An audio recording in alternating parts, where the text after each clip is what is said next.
મહેમાનના પૈસા નો લેતા. ના પૈસા તો દેવા જ પડે. ના ઈ હવે તમ તારે ટીકાકાર નામ પડે ને એટલે અહીંયા હું આખા ગામમાં એક પાવલી નો લે, પૈસા નો લેતો.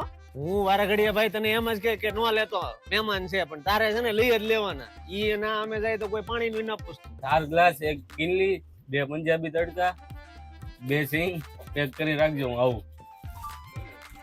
તો ખરી વેત જેવડા છોકરા હજી મોઢામાં દૂધ ફોરે ત્યાં લેવા મળ્યા. કોઈ પાછું છું ઝીણો વયો ગયો. ઓહો સારું છું, બસારો છૂટો થઈ ગયો, દખી બહુ થતો હતો. પણ પરજા છે ને વાહે હાવ અવડા ટાટા કાઢે એવી થઈ. કોપારી બદલાવી નાખું લાગે. હાલી જાય એટલે માણસ ખેલા તો ચડે. કાકા તમારા 5 માના પૈસા લાવો. કોના? તમારા. અરે આ બાપા મારા કઈ બાકી ને. તમે આમ જાવ તોય લખ નાખો ને આમ જાવ તોય લખ નાખો. આલ્યો અમારા છે ને 5 માવાના જો રોકડા 50. હવે છે ને હું બાકી માંગુ ને તોય મને નો આપતા. નીતિના લખો, નીતિના નજર છે ને જીવડા પડશે. એ વડીલ ટીકાકાર નામે એક માવો આપજો. એ ભાઈ મારા નામે નો આપતા હો.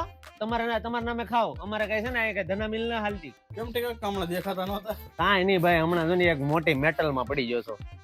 કઈ નવરાઈ મળતી નહોતી. 15 રૂપિયા માવા ના આપે તો તમાકુ છે ને ગરી નાખે આમ શીકણે. તમારે છે ને સાયા દૂધ નું કરી નાખે. બહુ હાલે. 3 જણા એમાં ટૂંકા પડે. તને કઈ ખબર છે કે ટીકાકાર ભત્રીજી વજી ઓલા મોહના છોકરાને લઈને? અમારી વાત કરવામાં ધ્યાન રાખજો પાછો. અરે ટીકાકાર તમારી વાત હોય ભૈયા હું ચા આપે. એ ટીકાકાર તો ચા આપો. મને લેતો જા. આવો.